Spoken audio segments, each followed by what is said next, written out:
What's up, guys, and welcome to another episode of The Journey. I hope you are having a magnificent Monday or super productive Tuesday, whatever day you're listening to this.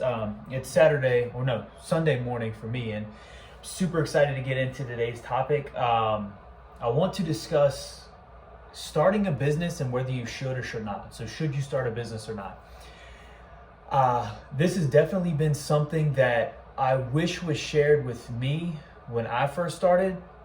Just to shed some light, not that it would change anything now that I've been through it, but I think it is good to have kind of a heads up on this, especially if you're just getting starting out, and that way you can be aware of this or maybe even help your decision making, because sometimes maybe you might not want to make this transition and it actually might not be what you're looking for.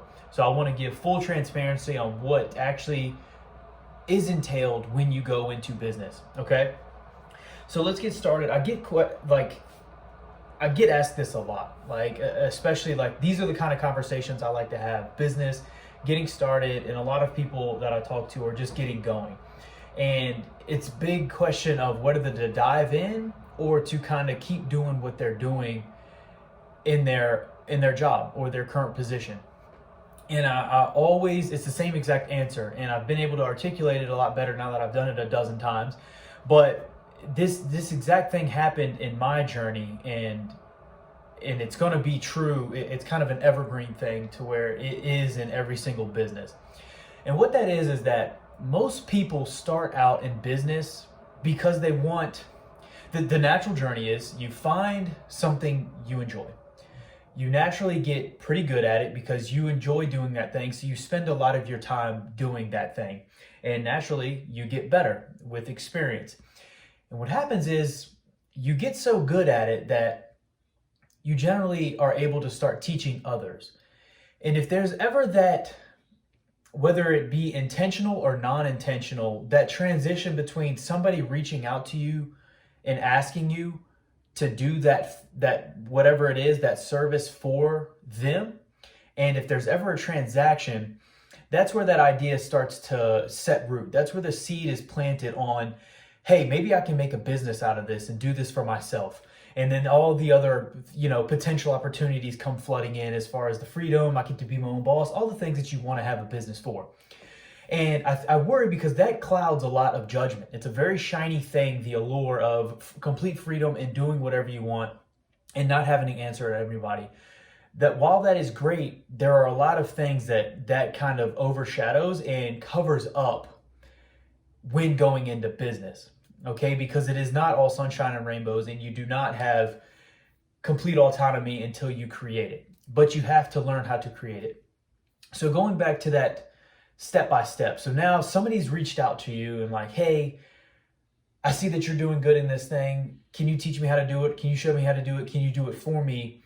And generally there's a barter in the beginning, but then it grows, okay? So now we're at this point where I want to start a business. Should I dive in? Should I not? The most important thing that you need to look at is, how do you want your life to be set up, and what do you truly enjoy? And I'll use myself for an example in this to paint this picture. I got into training.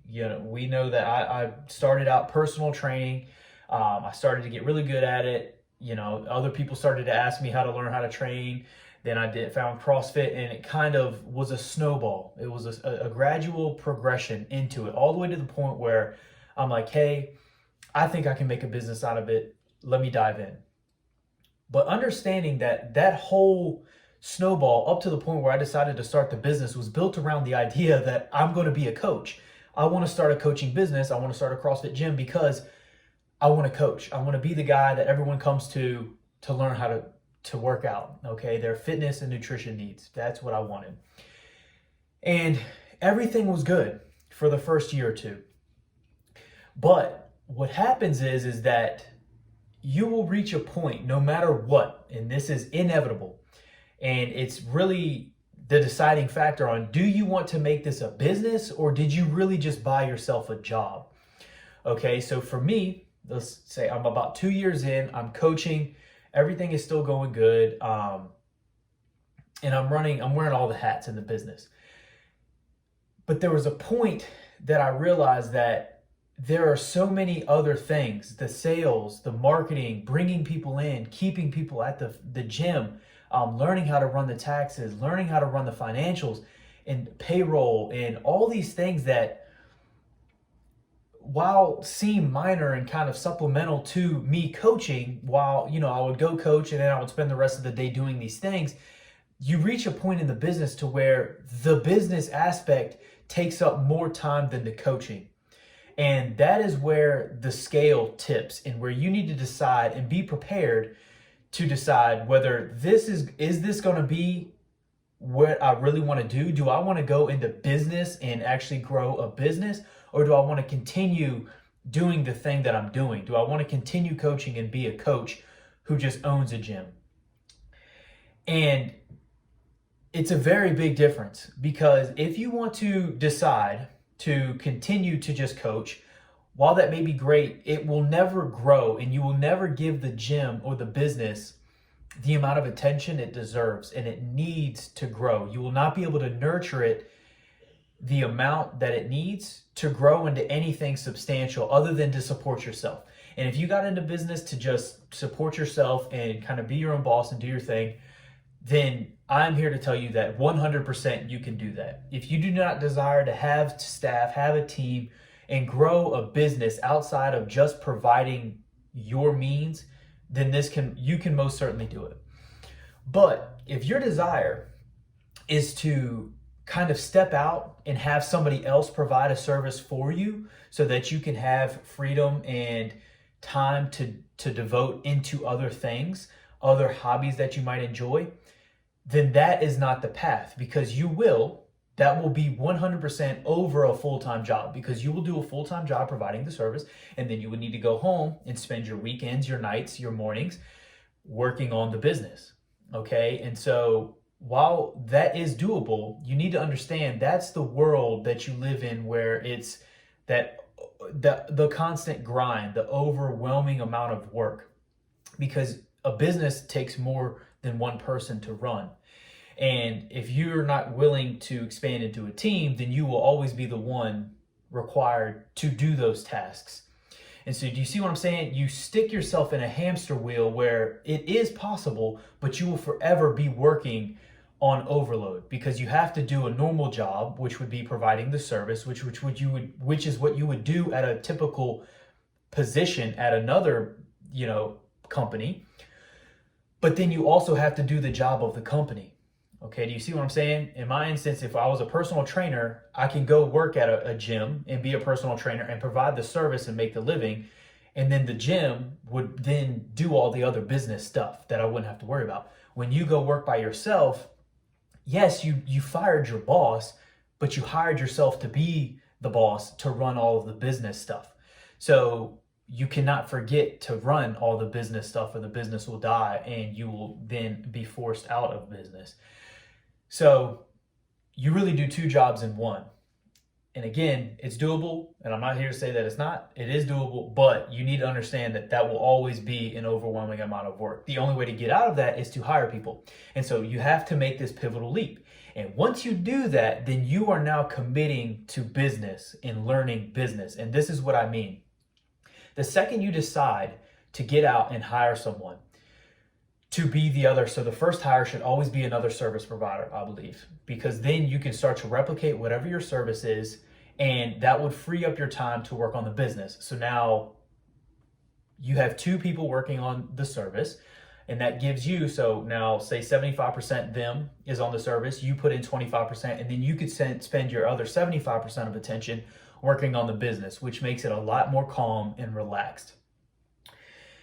The issue there is now you have to grow in order to sustain both of you. And this is where the snowball begins, and you start to completely move out of what you were doing and fully into the business world.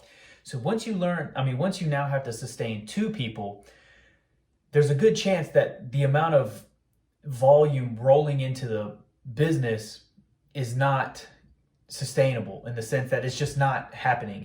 You didn't open up and now they come. You have to actually put some effort into your marketing efforts, into your sales efforts, and actually have a system and a process to where you can bring people in consistently, or at least sporadically, but with effort. And so more and more time goes into different aspects of the business. And with that, once you get good at that, which you have to get good or you will always be stuck in that perpetual just vicious cycle, and it'll only ever be you too. But once you get good at it, then you would need, in order to free up your attention again, you would need to now bring in somebody else to run the marketing or the sales. So now you have that attention back, but now you need to provide more to sustain them. Do you see? So now you have to go move out and learn another aspect of business, just say retention. So you have now another service provider, you've brought in a marketing or a sales director, and now you're shifting into they're bringing in more people while you're continuing to help with that. But now you need to keep people. So now we're trying to keep people in the gym. So now your main focus is still on the business, learning how to keep people. Okay? And I hope you're seeing with every iteration of this, you're shedding and then moving into another aspect of the business. And the thing is, you have to do this because it's your business, so that you can't instruct or get somebody else. You're like, okay, I just want to do this. You bring in somebody else, like a CEO. One, you can't afford a CEO when you're a startup. And two, why are you starting a business when you just bought another boss? Because at the end of the day, if they're running the business, you're going to have to answer to them and how the business is run. And so if we agree on that, you will be the person to move here. What you'll notice is you get less and less time doing the thing that you started the business to do. So for me, it was coaching. And 2 years in, I made the conscious decision that I need to spend more time on the business. And so I had the other guys running all of the coaching. So I no longer coached. I was completely pulled out of coaching. And then I spent all of the time on the business. And that's where it was an aha moment, or I realized like very clearly that, holy shit, I got into business to be a coach. And 2 years in, I no longer can coach. I have to be a business person. And luckily for me, and that's where I think a lot of businesses do succeed, because during that journey, you actually fall in love with the things that actually created the business. And obviously, if there wasn't any kind of passion for business, then it probably wouldn't have happened to begin with. But luckily for me, I did enjoy all the marketing, all the stuff that comes with business, I enjoyed. So it was not that difficult for me to actually enjoy to do those things. But some people want nothing to do with marketing. Some people want nothing to do with sales. Some people hate math. Some people hate, law and taxes and all that stuff that come with business that you have to face and actually enjoy to learn about, or it'll never get done. And so I think the biggest thing that you need to understand if you want to get into business is, one, what do you want to get out of it? If it's just to be you, if you just want a sole proprietorship, you do your thing, and that's forever it, then that's fine. You bought a job, but you need to understand you will also need to wear the business hat at the same time. And in general, it's going to be a pretty uphill battle, because you will always want to grow in your personal service, whatever it is you're providing. But as that grows, the business requirements grow too. So it's a twofold. Every hour that you add on to your personal service, there's another added on for the business. And so you can very quickly get to 40, 50, 60, 70 hours a week, and that be a normal thing that you will always have. And if that's what you want to do, go for it. If you don't desire to do that, if you desire to have what everyone aspires to have with a business, is you can have your freedom back, then you need to take on the responsibility of the fact that you will probably no longer be doing the thing you got into business to do. And that needs to be a hard discussion that you have with yourself. If you are a chiropractor, if you are a coach, if you are whatever, and you get into business to do that forever, then there's a good chance that this probably wouldn't be the best idea, because you will be pulled out of that into a fully kind of business position. Okay? And it's not a forever thing, but if you understand how those iterations work, the only way to scale up or shed out of that position and to move into another one is to become very proficient at that, to the point to where it is going so well in the business. So let's use sales for an example, you have to get to you set the gold standard in your business.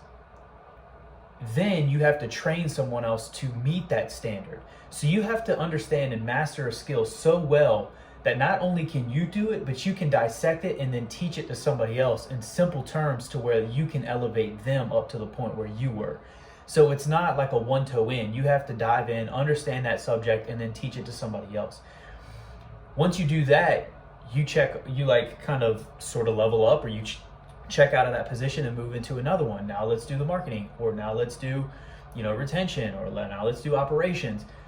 But every one of those, you have to master that skill set. Again, so much so that you can dissect it, teach it to somebody simply, and bring them up to the standard that you have set. So first off, you don't know enough to set a standard to where the operation is not going well in your business. You have to continue to learn. Once you get it to the point where the business is running well with that system consistently over and over, then you have to do another battle, which is bring in somebody new to teach them how to do it. Then you can move out. So it's two parts to that. And the thing is that takes a lot of time and effort. And so while you can get back to the point to where you're coaching, you must go through those phases in order to deserve or earn the right to go back to doing what you were doing. Because you will reach a point where the business is running sustainably, and you do reach a point where it's like, okay, this is a level where we can sustain, and kind of we've added all of the aspects to where it's a full system, and now the time and attention is given back to me to where I can do what I want in the business.